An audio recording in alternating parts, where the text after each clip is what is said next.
I think in a year's time, most people will be doing the whole calorie thing completely differently.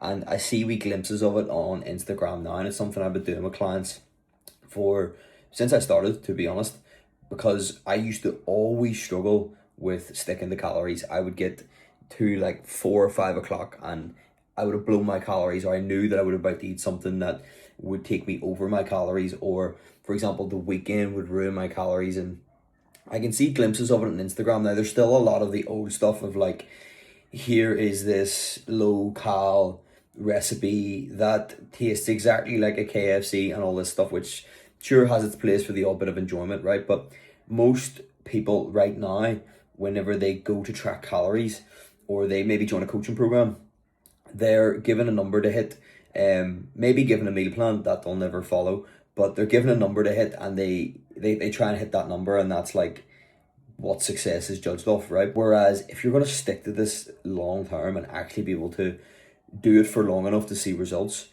most people need to actually change what they eat a lot of the time. Like, we need to reduce the amount of processed food and increase the amount of whole foods, because let's be honest, an omelette is more filling than a bowl of cereal, right? And therefore, if you're more filled, it's going to be easier to stick to the diet. And I think there's glimpses on Instagram of this sort of stuff coming through, and I would say in a year's time it would be will be the big focus, because it's becoming a lot more mainstream. And it sounds stupid to say that it's not mainstream because it's so obvious when you say it out loud, but how many times have you gone to track calories and just continued eating what you've always had? You haven't experimented with new meals you've never had. You haven't experimented with meals that you haven't had in a while.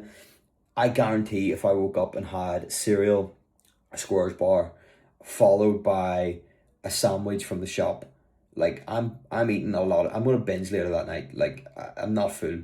I'm not energized. I'm not getting enough nutrients. But if I have an omelette for breakfast, or I have a big Greek yogurt bowl with a bit of protein powder, berries, honey, and then for lunch I'm getting, let's say like a beef salad with a protein bar, apple, banana, like the calories are probably very similar from the first scenario to the second scenario, but I'm going to be so full and energized with the second approach than I will be the first approach.